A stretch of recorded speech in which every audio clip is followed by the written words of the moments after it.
지난 12월 3일 밤 갑자기 비상계엄이 선포되면서 대한민국은 큰 혼란에 빠졌습니다. 저는 다음 날 아침에 알았는데요. 처음에는 가짜 뉴스인 줄 알았습니다. 아니 어떻게 2024년에 대한민국에서 이런 일이 있을 수 있나 싶었습니다. 우리 국민들은요, 비상계엄에 대한 트라우마가 있습니다. 지난 70년대와 80년대 있었던 비상계엄 속에요, 너무 많은 국민들이 죽거나 다쳤고 그 트라우마가 지금도 계속되고 있습니다. 수많은 이들의 죽음과 희생으로 지켜온 우리나라 민주주의가 큰 위기를 맞은 밤이었습니다. 근데 천만다행으로요, 용감한 국회의원들이 시민들의 도움을 받아서 재빨리 국회에 모였고 비상계엄 해제안을 통과시켰습니다. 그렇게 일단 위기를 넘겼습니다. 자, 그리고 국회는요, 이 사태를 내란으로 규정하고 대통령 탄핵 절차에 들어갔습니다. 국민들은요, 남녀노소 할 것 없이 다 함께 모여서 시위를 시작했습니다. 자, 이런 일련의 과정을 보면서 미국의 국무장관, 한국으로 치면 외무부 장관, 누구냐면 커트 캠벨이라는 사람인데요. 이 사람이 한국 민주주의 회복력은 세계 최고다라고 평가했습니다. 맞습니다. 그의 말처럼 대한민국의 민주주의 회복력은 매우 셉니다. 자, 이 회복력은 주권자인 국민들로부터 나옵니다. 추운 날씨와 바쁜 일상에도 불구하고 매일 거리로 나와서 외치는 국민들은 물론이고 각자의 자리에서 나라를 위해 기도하는 국민들 모두로부터 나옵니다. 여러분, 이게요, 참 힘들고 어려운 일입니다. 하지만 이걸 결코 포기하지 않는 이유는 우리나라가, 또 우리나라의 민주주의가 반드시 회복될 것을 믿기 때문입니다. 그러지 않으면요, 현재의 어려움은 그저 고통에 지나지 않습니다. 반대로 이걸 믿는다면 지금 이 시간은 더 나은 내일, 더 나은 민주주의 국가 대한민국을 만드는 소중한 시간이 됩니다. 자, 우리가 지난 2주간에 걸쳐서 묵상해온 아모스서, 이 아모스서는 하나님을 떠나 범죄하는 이스라엘에 대한 하나님의 경고의 말씀들로 가득합니다. 첫 장 1장에서부터요, 마지막 9장까지 심판의 말씀과 경고가 계속됩니다. 하지만요, 맨 끝에 가면 오늘 설교 본문인 9장 11절에서부터 15절까지는 하나님이 이스라엘의 회복에 관한 말씀을 하십니다. 자, 이 직전까지 하나님이 언급하신 그날은 이스라엘이 심판을 받는 날입니다. 하지만요, 지금 하시는 이 말씀에 나오는 그날은 장차 심판을 받고 징계를 받은 후에 다시 회복되는 날입니다. 그날에 너희가 이렇게 회복될 것이다 라고 말씀하십니다. 그래서 이 회복의 말씀을 믿으면 비록 심판을 받는 과정과 시간이 괴롭긴 하지만 백성들은 희망을 잃지 않을 수 있었습니다. 우리도 마찬가지입니다. 살면서 겪는 여러 가지 힘들고 어려운 일, 지금 이 순간이 아무리 힘들어도요, 그게 회복될 거라는 희망이 있으면 견딜 수가 있습니다. 자, 그렇다면 이스라엘은 장차 어떻게 회복될까요? 하나님이 무엇을 약속하실까요? 그리고 이 약속은 어떻게 성취될까요? 이를 살펴보면서 오늘 우리가 얻어야 할 교훈을 알아보고자 합니다. 먼저 첫 번째로 하나님은 다윗의 장막을 회복시키십니다. 하나님은 다윗의 장막을 회복시키십니다. 11절, 여러분 성경 보시면서 읽겠습니다. 읽습니다. 시작. 그날에 내가 다윗의 무너진 장막을 일으키고 그것들의 틈을 막으며 그 허물어진 것을 일으켜서 옛적과 같이 세우고. 아멘. 자, 먼저 하나님은 다윗의 무너진 장막을 일으키시고 다시 잘 세우실 거다라고 말씀하십니다. 이거는요, 다윗 왕권의 회복을 뜻합니다. 아주 오래전에요, 이때로부터 아주 오래전에 하나님은 다윗에게 왕권을 주시고 이스라엘을 하나님의 축복을 받는 강한 나라가 되게 하셨습니다. 하지만요, 다윗이 죽고 세월이 흐르면서 이스라엘은 점점 하나님을 떠났고 그래서 결국 망하게 됐습니다. 다윗 시대의 그 일들은 이제 옛 추억이 되어버렸습니다. 하지만요, 장차 그날이 오면 하나님이 다윗의 무너진 장막을 회복시키실 것입니다. 자, 그렇다면 여러분, 왜 하필 장막일까요? 장막 영어로 바꾸면 뭐죠? 텐트입니다. 텐트. 어떤 분은 텐트가 한국말이라고 생각하시는 분이 있는데 그렇지 않아요. 텐트는 영어입니다. 텐트. 자, 솔직히 여러분, 텐트가 뭐 별거 있습니까? 그래서 차라리 그런 거 말고 좀 있는 거, 뭐 기와집이나 아니면 뭐 성 캐슬이나 아니면 뭐 성전이라고 해도 되셨을 것을 이런 걸 다 놔두시고 굳이 하필 장막이라고 하셨을까? 그 이유가 뭘까라는 거예요. 근데 여러분, 여기에는요 매우 중요한 이유가 있습니다. 여러분, 텐트의 특징이 뭐죠? 쉽게 설치하고 또 쉽게 뜯을 수 있다라는 거예요. 들고 가기 좋다라는 거예요. 자, 그래서 캠핑을 갈 땐 텐트를 들고 가는 겁니다. 집을 들고 가는 사람은 없습니다. 자, 근데 여러분, 이건 여담인데요. 미국 사람들은요 이사 갈 때 집을 들고 가기도 합니다. 제가 실제로 이런 장면들을 몇 번 목격했었어요. 미국 살 때. 딱 보면 이게요 정말 집이 이사를 갑니다. 하지만 여러분, 이거는요 트럭과 트레일러가 있어야 가능한 일이에요. 이런 게 없던 옛날에는요 이건 꿈도 꾸지 못했습니다. 이스라엘 민족이 출애굽을 해서 광야길을 걸어갔던 그때는 이건 더더욱 불가능한 일이었습니다. 하지만요 그때에도 텐트는 얼마든지 들고 다닐 수 있었습니다. 쉽게 이동했습니다. 출애굽 때요 성인 남자만 60만 명, 거기에다가 아내들, 그러니까 여자도 합치고 또 그 자녀들, 아이들까지 합치면 대략 200만 명이 되는 사람들이 광야길을 걸어갔습니다. 그리고 그 큰 무리의 정중앙에 뭐가 있었냐? 하나님의 임재를 상징하는 텐트, 장막이 있었습니다. 자, 그래서요 백성들이 이동할 때는 이 장막을 뜯어서 함께 이동했습니다. 그 모습을 보면서 백성들이 무슨 생각을 하느냐? 아, 하나님이 우리와 함께 이동하시는구나 라는 생각을 했습니다. 그렇습니다. 이렇게 이스라엘의 하나님 여호와는 원래 이동하는 신입니다. 이동신이에요. 그냥 어디 한 군데 딱 고정되어 있는 그런 신이 아니라 자기 백성들이 가는 곳에 늘 함께 가는 이동신입니다. 하지만 여러분, 그때 당시에 중동 지역의 다른 신들, 그러니까 우상들이죠. 다른 신들은 그러지가 않았습니다. 그것들은 죄다 뭐였냐? 고정신이었어요. 고정신. 딱 그 지역에서만 활동하는 신이었습니다. 그래서 경계를 넘어가면 별로 힘쓰지 못하는 그런 신이었어요. 여러분, 제가 대학생 때는요 한국에서 쓰는 휴대폰은 한국에서만 됐습니다. 그래서 미국에서 쓰려고 하면 공항에서 다른 폰을 받아가지고 나가야 했습니다. 자, 그러다가 그 후에 로밍 서비스가 시작되면서 외국에 나갈 때 미리 로밍 서비스를 신청하면 그냥 내 폰을 가지고 가서 나가면 됐습니다. 외국에서 쓸 수 있었어요. 근데 지금 훨씬 더 좋아졌죠? 지금 뭐 그런 신청할 필요도 없습니다. 그냥 내 폰 들고 가서 거기 유심칩 갖다가 바꿔 끼면 똑같이 쓸 수 있습니다. 한국에서 되는 폰이 미국에서도 되고 호주에서도 됩니다. 진정한 의미의 이동 전화기, 모바일 폰이 된 겁니다. 이스라엘 민족에게 하나님은 이런 신이었어요. 어디로 가든 늘 함께 하시는 하나님이었습니다. 하지만요 백성들이 이걸 점점 까먹기 시작했습니다. 그래서 급기야 나중에는 어떻게 됐냐? 하나님이 성전에만 계신 줄로 착각했습니다. 이건요 그들이 하나님을 성전에 가둬버린 거예요. 그래 놓고 그들은 우상을 따라갔습니다. 하나님을 진노하시게 했습니다. 그리고 그 끝은 결국 멸망입니다. 그들은 하나님의 심판을 받아서 완전히 멸망했습니다. 하지만 하나님이요 그들에게 은혜를 베푸십니다. 그들을 다시 회복시키겠다라고 약속하십니다. 다윗의 무너진 장막을 일으키시겠다라고 말씀하십니다. 콕 집어서 장막을 언급하시는 것은 그 속에 너희가 어디에 있든 내가 너희와 함께 하겠다라는 뜻이에요.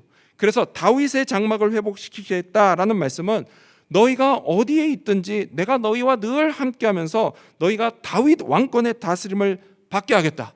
다윗 시대의 축복, 그때와 같이 너희가 똑같이 축복을 받게 하겠다라는 말씀이었습니다.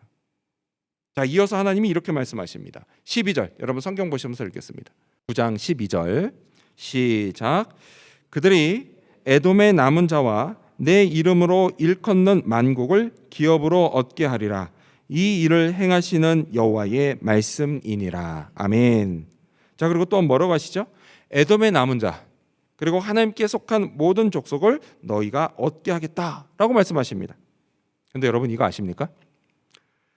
앞선 11절 그리고 지금 읽은 이 12절의 말씀이요, 신약 성경 사도행전에도 나온다는 사실 여러분 혹시 아십니까? 사도행전 15장을 보면요, 무슨 일이 있었냐, 바울의 1차 선교 여행의 그 결과로요, 많은 이방인들이 예수님을 믿고 하나님께 돌아왔습니다. 자, 그러자 일부 유대인 그리스도인들이 이 이방인 그리스도인들은 율법에 따라 할례도 받고 또 율법도 지켜야 한다라고 주장했습니다. 바울이 그냥 가만히 있었겠습니까? 그래서 이거 가지고서 막 엄청난 논쟁이 벌어졌습니다. 자, 그래서 결국 어떻게 됐냐? 예루살렘 교회 지도자들이 모였습니다. 함께 모여서 이 문제에 대한 결론을 내렸어요. 기억나세요? 뭐였죠? 이방인 그리스도인들을 율법으로 괴롭게 하지 말아야 한다라는 결론을 내렸습니다. 자, 이 자리에 누가 있었느냐? 예수님의 동생이면서 당시 교인들에게 매우 존경을 받던 야고보가 그 자리에 있었습니다. 자, 그리고 야고보가 이 아모스서의 말씀을 인용합니다. 사도행전 15장 16절에서부터 18절을 보면요, 이후에 내가 돌아와서 다윗의 무너진 장막을 다시 지으며 또 그 허물어진 것을 다시 지어 일으키리니 이는 그 남은 사람들과 내 이름으로 일컬음을 받는 모든 이방인들로 주를 찾게 하려 함이라 하셨으니 즉 예로부터 이것을 알게 하시는 주의 말씀이라 함과 같으니라 라고 인용을 했습니다. 그렇습니다, 여러분. 구약 아모스서의 이 말씀이요, 단지 그 당시 이방인들만을 위한 말씀이 아니었다라는 것입니다. 여러분, 이거는요, 장차 신약시대에 하나님의 이름으로 일컬음을 받는 자, 곧 하나님의 백성이 될 모든 이방인들을 위한 말씀이기도 했습니다. 그들 역시도 다윗의 왕권으로 다스림을 받는 하나님께 축복을 받는 자들이 될 거라는 말씀이었습니다. 오늘 저와 여러분, 우리가 바로 그 이방인들입니다. 믿음으로 구원받아서 하나님의 백성이 된 자들이에요. 누구요? 바로 저와 여러분입니다. 우리예요. 여러분, 우리는요, 다윗의 왕권으로 다스림을 받는 자들입니다. 따라서 여러분 잊지 마십시오. 다윗의 장막을 일으키신 하나님이 우리와 늘 함께 하십니다. 우리가 호주에 있든지 한국에 있든지 전 세계 어디 있든지 하나님이 늘 함께 하십니다. 또 내가 교회에 있든지 일터에 있든지 학교에 있든지 집에 있든지 그곳에서도 역시 하나님이 나와 늘 함께 하십니다. 다윗의 왕권으로 다스리시고 축복하십니다. 이를 위해 2000년 전에 예수님이 이 땅에 오셨습니다. 이스라엘은 물론 세상 모든 사람들을 위한 구원자로 오셨습니다. 이 사실을 믿으시기 바랍니다. 이러한 믿음으로 하나님께 감사하는 저와 여러분이 되시기를 축원합니다. 하나님 뭐라고 약속하셨을까요? 회복에 관한 말씀. 두 번째로 하나님이 풍요롭게 하신다고 말씀하십니다. 두 번째로 하나님이 풍요롭게 하십니다. 제가 여러분 아시다시피 일반대를 나왔습니다. 학부는 제 대학 동기 하나가요, 여의도에서 순댓국집을 합니다. 애초에는 제 친구 식당 전면 사진을 딱 보여드릴까 하다가 괜한 오해를 받을까봐, 여기서 여의도까지 순댓국 먹으러 가실 분은 없겠지만 그래도 괜한 오해를 받을까봐 그냥 그 집에서 파는 순댓국을 사진으로 올렸습니다. 순댓국집을 해요, 제 친구가. 동기인데. 자, 근데 한 달 전쯤의 일이에요. 제가 동기들하고 저희 대학 동기들이 단체 카톡방을 아직도 하고 있거든요. 30년, 벌써 대학 입학한 지 30년이 됐는데 단체 카톡방을 하는데 거기서 제가 이 친구에게 요즘 사업하기 힘들지 힘내라고 했습니다. 그랬더니 제 친구가 뭐라고 답을 했냐면 받아들이는 중이라고 답을 했습니다. 너무 안타깝더라고요. 힘들잖아요, 사업하기가. 제 동기들이요, 제가 목사인 줄 압니다. 알아요. 그래서 제 친구가 제게 뭐라고 했냐면 성훈아 기도해줘라고 했습니다. 그 단톡방에서 최초로 저에게 기도를 요청한 카톡이었습니다. 너무 감사하더라고요. 마음으로 짠하더라고요. 그래서 기도했죠, 친구를 위해서. 자, 그러던 차에 이번에 비상계엄이 선포돼서 나라에 큰일이 생겼습니다. 자, 이렇게 나라에 큰일이 생기고 그래서 상황이 불안정해지면 경제가 안 좋아집니다. 당장 증시가 떨어지고 환율이 올라가요. 장사하시는 분들은요, 가뜩이나 힘든데 더 힘들어졌습니다. 그리고 제 친구는 하필 어디서 장사를 해요? 여의도에서 장사를 합니다. 더더욱 힘들어졌을 겁니다. 연말 특수, 다 물 건너갔습니다. 정말 다행스럽게도요, 어제 저녁부터는 장사가 잘 되기 시작했을 겁니다. 끝났잖아요. 예. 자, 아무튼 이렇게 나라에 큰일이 생기면 경제가 나빠져서요, 국민들은 먹고 사는 게 힘들어집니다. 하물며 나라가 멸망해 버리면 어떻게 될까요? 여러분, 그때는요, 잘 못 먹는 정도가 아니라 아예 먹지를 못합니다. 굶주리게 돼요. 그래서 많은 사람들이 굶어 죽습니다. 이게 얼마나 끔찍한 일인가요? 완전 비극이에요.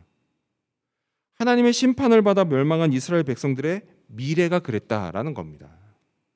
하지만요, 그날이 이르면 곧 회복의 때가 되면 하나님이 그들을 이렇게 회복시키실 거라고 말씀하십니다. 13절, 여러분 성경 보시면서 읽겠습니다. 시작. 여호와의 말씀이니라. 보라, 날이 이를지라. 그때에 파종하는 자가 곡식 추수하는 자의 뒤를 이으며 포도를 밟는 자가 씨 뿌리는 자의 뒤를 이으며 산들은 단 포도주를 흘리며 작은 산들은 녹으리라. 아멘. 회복에 관해서 어떻게 회복될 거라고 말씀하시죠? 먼저는 그때는 파종하는 자, 곧 씨 뿌리는 자가 추수하는 자의 뒤를 이을 거다라고 말씀하십니다. 여러분, 이거는요, 소출이 아주 풍성할 거다라는 말씀이에요. 여러분, 농사 어떻게 짓죠? 농사 지을 때 1년의 사이클이 추수할 때 추수를 하면은 일정 기간을 쉽니다. 자, 그런 다음에 다시 때가 돼서 씨를 뿌리는 거예요. 자, 하지만 하나님 하시는 말씀이 뭐냐? 회복의 그때는, 그날이 되면 소출이 너무 많아서 다시 씨를 뿌리기 직전까지도 계속해서 거둘 거다라고 말씀하시는 겁니다. 그 정도로 하나님이 풍요롭게 하십니다. 자, 그리고 또한 하나님 뭐라고 하시죠? 그때는 포도를 밟는 자가 씨 뿌리는 자의 뒤를 이을 거다라고 말씀하십니다. 여러분, 이것도 비슷한 말씀이에요. 포도를 거두면 이스라엘 사람들은 그걸 밟아서 포도주를 만듭니다. 밟아서 포도주 만드는데 소출이 너무 많아서 그 다음 씨를 뿌리기 직전까지도 계속해서 포도를 밟고 있어야 된다, 그런 말씀이에요. 그 정도로 하나님이 풍요롭게 하십니다. 자, 그리고 또요, 산에 포도가 얼마나 많은지 이 포도즙이 흘러내려서 작은 산들은 다 녹아내리는 것처럼 풍성하게 한다라고 말씀하십니다. 자, 이렇게 회복의 때가 되면 하나님은 백성들을 단순히 굶주림을 면하게 하시는 정도가 아니라 아주 풍요롭게 하시겠다라고 약속하십니다. 여러분, 이건요, 분명 축복입니다. 축복이에요. 하지만 여러분, 오해는 하지 마십시오. 이게 복이다라고 하는 건요, 물질적으로 풍요로워지니까 복이다, 이런 건 아닙니다. 이런 건 아니에요. 이게 복인 진짜 이유는 뭐냐? 그건 바로 하나님이 그렇게 해주시기 때문에 복이다라는 거예요. 여러분, 우리가 복에 관해서 가끔 오해하는 게 있습니다. 뭐냐? 오직 영적인 복만 복이다라고 생각하는 거예요. 물론 하나님이요, 영적인 복을 주십니다. 그래서 우리가 어떻게 되죠? 구원을 받고 하나님의 영적인 자녀가 됩니다.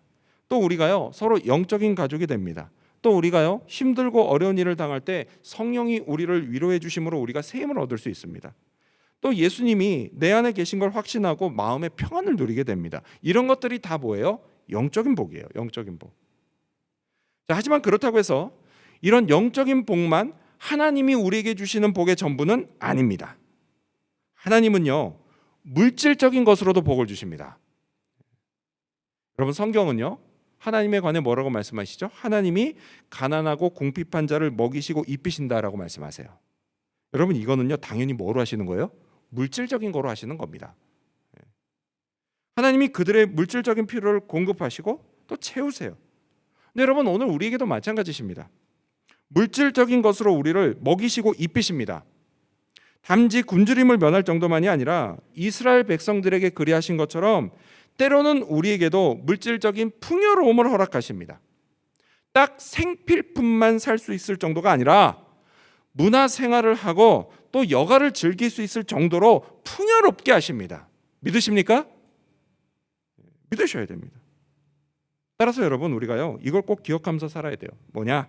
먼저는 지금 내가 먹고 살 뿐만이 아니라 어느 정도 경제적인 유의를 누리는 것, 여유를 누리는 것, 이게 다 하나님이 내게 베푸신 은혜요, 또한 축복이라는 사실을 꼭 기억하면서 살아야 됩니다. 따라서 여러분, 하나님께 늘 감사하며 사시기를 바랍니다. 혹시 여러분 중에 나는 아닌데 나는 그렇게 여유롭게 살지 않는데 라고 생각하시는 분 있나요? 혹시 그분 핸드폰은 몇 년 전 건가요? 최소한 10년 전 거 쓰시지 않으면은 내가 경제적인 여유가 있구나 라고 생각하시면 됩니다.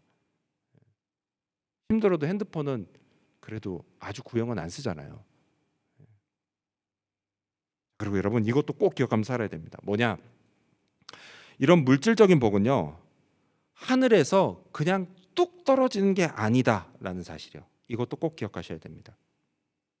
물론 하나님의 아주 특별한 은혜로요, 내가 진짜 아무것도 하지 않았는데 그냥 뚝 떨어질 때가 있습니다. 예를 들어 언제나 이런 때예요. 우리 몸이 다치거나 아파서요, 진짜 꼼짝도 하지 못할 때, 그럴 때 그렇습니다. 또는 어떤 때가 있죠? 재난을 당해서 진짜 꼼짝도 못할 때도 있습니다. 그럴 때 하나님이 정말 하늘에서 뚝 떨어뜨려 주십니다. 하지만 이런 게 아니라면요, 여러분 일반적으로는 물질적인 복은 우리가 노동을 통해서 받습니다. 자, 앞서 읽은 13절을 보면요, 백성들은 일단 뭐 해야 돼요? 씨를 뿌려야 했어요. 또 뭐예요? 추수해야 했습니다. 또 추수한 포도를 밟아야 했어요. 여러분 이게 다 뭐예요? 노동이에요. 노동을 통해서 얻는 겁니다. 자, 그리고 하나님이 이어서 이렇게 말씀하십니다. 14절 말씀 읽겠습니다. 여러분 성경 보시면서 14절 시작. 내가 내 백성 이스라엘이 사로잡힌 것을 돌이키리니 그들이 황폐한 성읍을 건축하여 거주하며 포도원들을 가꾸고 그 포도주를 마시며 과원들을 만들고 그 열매를 먹으리라. 아멘. 자, 또 뭘 해야 하죠? 여기 보시면 건축을 해야 합니다. 포도원들을 가꿔야 해요. 과수원도 만들어야 합니다. 그래야 풍성한 열매를 얻고 풍요로운 삶을 살 수 있습니다. 맞아요. 노동을 통해서 받는 겁니다. 노동을 통해서. 그럼 어떤 분은 이런 질문을 하실 거예요. 하나님이 축복을 노동으로 주신다 그러니까 이거 내가 일해서 내가 버는 거 아니에요? 물론 일은 내가 합니다. 하지만 여러분, 사실 내가 일할 수 있는 것도요, 다 하나님이 일할 수 있게 해주시니까 일할 수 있는 겁니다. 일할 수 있게 하나님이요, 내게 건강을 주시고 지식과 기술을 주십니다. 또 일할 기회를 주시고 일터를 주세요. 그뿐이 아니죠, 내가 일하는 곳이 망하지 않게 하십니다.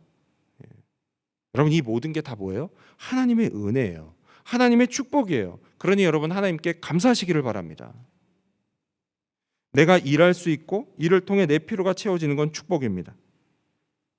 근데 여러분 그렇다 하더라도요, 가끔은 재정적으로 힘들 때가 있습니다. 돈이 부족할 때가 있어요. 그렇죠? 그래서 내일 일이 걱정되고 염려될 때가 있어요. 여러분 그때는요, 이 하나님의 약속을 기억해내시기 바랍니다. 스크린 보시면서 같이 읽어볼까요? 빌립보서 4장 19절입니다. 시작. 나의 하나님이 그리스도 예수 안에서 영광 가운데 그 풍성한 대로 너희 모든 쓸 것을 채우시리라. 아멘. 여러분 이 약속을 믿으십시오. 그러면 약속이 실현되는 걸 보게 될 것입니다. 하나님이 내 모든 쓸 것을 채우시는 걸 경험하게 될 것입니다. 중요한 건요, 여러분, 이 약속이 그리스도 예수 안에서 이루어진다라는 사실입니다. 이를 위해 예수님이 2000년 전에 이 땅에 오셨습니다. 우리의 구원자로 오실 뿐 아니라 우리의 주인으로 오셨습니다. 주인으로서 우리의 삶을 주관하시고 우리의 생계를 돌보시는 분으로 오셨습니다. 이 사실을 믿으시기 바랍니다. 믿음으로 예수님을 의지하는 자의 삶을 하나님이 책임지십니다. 영적인 것뿐만이 아니라 물질적인 것도 책임지시고 축복하십니다. 이 사실도 믿으시기 바랍니다. 이러한 믿음으로 하나님께 감사하며 살아가는 저와 여러분이 되시기를 축원합니다. 하나님, 이스라엘의 회복, 그날에 오면 어떤 걸 약속하셨을까요? 마지막 세 번째로, 하나님은 심고 뽑히지 않게 하십니다. 마지막 세 번째로, 하나님은 심고 뽑히지 않게 하십니다. 자, 아모스서는 이렇게 끝납니다. 15절, 여러분 성경 보시면서 읽겠습니다. 15절 시작. 내가 그들을 그들의 땅에 심으리니 그들이 내가 준 땅에서 다시 뽑히지 아니하리라. 내 하나님 여호와의 말씀이니라. 아멘. 회복의 날, 그 회복의 그날 하나님은 백성들을요, 마치 나무를 심는 것 같이 심으시고 다시는 뽑히지 않게 하시겠다라고 말씀하십니다. 자, 고개를 들어보세요, 여러분. 혹시 여러분 중에 나무를 심어본 적이 있는 분 있으십니까? 여러분 혹시 나무 심어 보셨어요? 네, 우리 남자들은 특히 군대 갔다 오신 분들은 다 심어 볼까요? 한번. 여러분 저는요 한때 미국에서 파트타임으로 조경사 일을 했습니다. 그러니까 랜드스케이퍼. 정원사하고는 좀 달라요. 조경사는. 근데 뭐 주로 꽃을 심었어요. 꽃을 주로 심었는데 어쩌다 가끔 작은 나무도 심었습니다. 자, 그런데 여러분 여기 나무 심어 보신 분들 있는데 여러분 나무를 심을 때요 그걸 뽑으려고 심는 사람은 없습니다. 그렇죠? 다 잘 자라라고 심어요. 잘 자라서 시원한 그늘을 뭐 만들어주거나 또는 좋은 열매를 맺으라고 그렇게 심습니다. 심은 나무를 뽑는 건요 아주 특별한 경우에만 뽑습니다. 뭐 나무가 심하게 병들었거나요, 또는 그 나무 때문에 주변에 있는 다른 것들이 큰 피해를 볼 때 그때 나무를 뽑아버립니다. 먼 옛날 하나님이요 애굽에서 고통받는 이스라엘 민족을 건져내서 가나안 땅에 심으실 때도 마찬가지였어요. 하나님은요 그들이 잘 자라기를 바랐습니다. 그래서 하나님을 잘 섬기는 나라로 세워지기를 바라셨어요. 그래서 축복이 가득한 나라, 은혜와 사랑이 넘치는 나라가 되기를 바라셨습니다. 열매를 풍성히 맺는 좋은 나무가 되기를 바라셨어요. 여러분 그런 나무는 절대 뽑힐 일이 없습니다. 하지만 이런 하나님의 기대와는 달리요 이스라엘이라는 나무는 점점 병들어갔습니다. 근데 병들어간 이유가 다른 게 아니었어요. 생명의 근원이신 하나님에게서 멀어졌기 때문이에요. 그리고는 서서히 물들게 해서 결국 비참하게 죽게 만드는 마약 같은 우상에게 가버렸기 때문입니다. 우상에 빠진 이스라엘은요 결국 죽었고 그래서 뽑혔습니다. 아수르의 멸망에서 포로로 끌려가는 비참한 최후를 맞이합니다. 하지만 그런 백성들을 향한 하나님의 사랑은 멈추지를 않습니다. 그들을 다시 회복시켜 주시겠다라고 약속하세요. 회복의 그날이 되면 도로 심으시겠다라고 말씀하십니다. 그리고 다시는 뽑히지 않게 하시겠다라고 말씀하십니다. 여러분 이게 얼마나 큰 은혜인가요? 여러분 이거는요 백성들의 힘으로 되는 게 아닙니다. 오직 하나님의 힘으로 되는 겁니다. 그래서 은혜입니다. 여러분 나무가요 세상에 나무가 자기 발로 가서 땅에 심기는 법은 없습니다. 다 어떻게 해야 돼요? 누가 갖다가 심어줘야 되는 거예요. 여러분 이 때문에요 나무에게는요 일단 땅에 심기는 것부터가 큰 은혜가 아닐 수 없습니다. 또요 자기가 애쓰지 않아도요 햇빛이 비춰주고 또 땅에서 물이 올라오는 것, 여러분 이것도 나무에게는요 큰 은혜가 아닐 수 없어요. 자, 이렇게 나무는 은혜로 생존하고 또 은혜로 성장하고 또 은혜로 열매를 맺습니다. 여러분 이 은혜는 이스라엘 민족에게도 마찬가지였어요. 노예로 고통받던 그들을 하나님이 가나안 땅에 데려다가 심으신 건 분명 은혜입니다. 또요 훗날 심판을 받아 포로로 끌려간 그들을 다시 데려다가 심어주시는 것도 은혜입니다. 다시는 뽑히지 않게 하시겠다는 것도 역시 은혜예요. 이 은혜로 그들은 하나님과 함께 할 수 있는 기회를 다시 얻었습니다. 다시 풍요로워질 수 있는 기회를 얻었습니다. 이 모든 것이 다 하나님의 은혜입니다. 은혜예요. 근데 여러분 은혜는요 오늘 우리에게도 마찬가지입니다. 여러분 우리 중에요 자기 스스로 세상에 존재하기 시작한 사람은 아무도 없습니다. 창조주 하나님이 우리를 태어나게 하셨습니다. 그리고 지금까지 생존하게 하셨습니다. 그리고 이런저런 좋은 열매들을 맺으며 살아오게 하셨습니다. 여러분 이게 얼마나 큰 은혜인가요? 벌써 올해도요 보름밖에 안 남았습니다. 지난 1년 한번 돌아볼까요? 여러분 지난 1년을 돌아보면요 우리 삶에 하나님이 참 많은 은혜들을 베푸셨습니다. 그래서 하나하나 세어보면요 참 감사하지 않을 수가 없습니다. 하나님께 참 감사합니다. 아멘. 아멘. 자, 다시 본문으로 돌아와서요 땅에 심으시고 다시는 뽑히지 않게 하시겠다. 여러분 이 약속은요 1차적으로는 구약시대 이스라엘에게 하신 약속입니다. 동시에 여러분 이 약속은요 궁극적으로 신약시대 교회에 하시는 약속이기도 합니다. 자, 앞선 11절 처음에 읽었던 11절에서요 다윗의 무너진 장막을 일으키겠다라고 하신 하나님의 약속은요 지금으로부터 2000년 전 다윗의 후손으로 오신 메시아 예수 그리스도로 성취됩니다. 우리가 나의 구원자와 주인으로 믿는 바로 그 예수님이세요. 예수님이요 제자들에게 이런 약속을 하셨습니다. 우리 스크린 보시면서 같이 읽어볼까요? 마태복음 16장 18절입니다. 시작. 내가 이 반석 위에 내 교회를 세우리니 음부의 권세가 이기지 못하리라. 아멘. 여러분, 예수님은요, 이 반석, 곧 주는 그리스도시요 살아계신 하나님의 아들이십니다 라고 하는 베드로의 신앙 고백 위에 예수님의 교회를 세우겠다라고 말씀하셨습니다.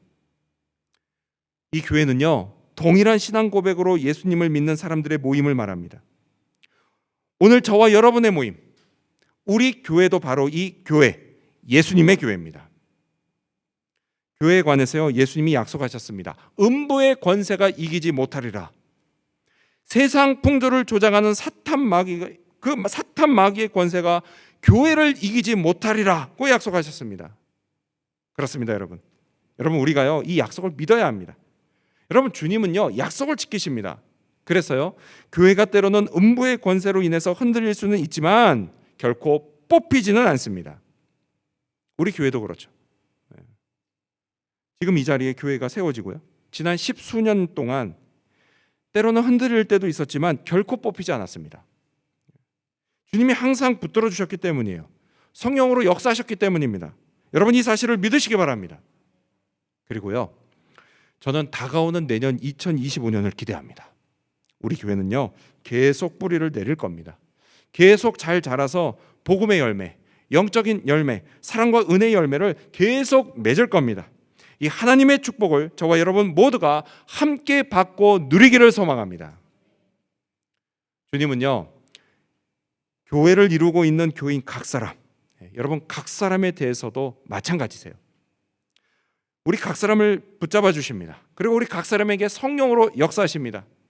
때로는요, 여러분의 삶에 힘들고 어려운 일이 닥쳐서 잠시 흔들릴 수는 있지만 결코 뽑히지는 않게 하십니다. 여러분의 삶에 꼭 필요한 은혜를 베푸십니다. 또 필요한 것을 채움받게 하시고요, 또 여러분의 부족한 것을 공급받게 하십니다. 여러분, 저는요, 내년 2025년이 여러분에게도 더욱 풍성한 한 해가 될 줄 확신합니다. 이 확신의 근거가 뭐냐? 그거는요, 우리 자신 때문이 아니에요. 바로 예수님 때문이에요. 예수님 때문. 나와 우리를 붙잡고 역사하시는 예수님, 우리의 예수님이 전능하시기 때문입니다. 그리고 우리를 사랑하시기 때문입니다. 끝으로 예수님이 약속하셨습니다. 마태복음 28장 20절을 보면요, 볼지어다 내가 세상 끝날까지 너희와 항상 함께 있으리라 하시니라. 아멘. 예수님은요, 한순간도 빠짐없이 우리와, 저와 여러분과 늘 함께 하십니다. 이를 위해 2000년 전에 예수님이 이 땅에 오셨습니다. 예수님 덕분에 우리는요, 하나님이 심으시는, 또 하나님이 가꾸시는 나무가 됐습니다. 하나님께 좋은 것들을 받으며 계속 성장하고 또 좋은 열매들을 계속 맺는 그런 나무가 됐습니다. 우리가 다시는 뽑히지 않을 것을 우리 마음 안에 계신 성령이 보증하십니다. 우리와 늘 함께 하심으로 예수님이 그걸 증명하십니다. 여러분, 이게요, 우리에게 큰 축복입니다. 우리가 이 세상을 살아갈 힘이 됩니다. 이 축복이 믿음으로 살아가는 저와 여러분에게 내년에도 계속될 것입니다. 이 사실도 믿으시기 바랍니다. 이러한 믿음으로 하나님께 늘 감사하는 저와 여러분, 그리고 우리 지구촌교회 모든 성도님들이 되시기를 주님의 이름으로 축원합니다. 기도하겠습니다.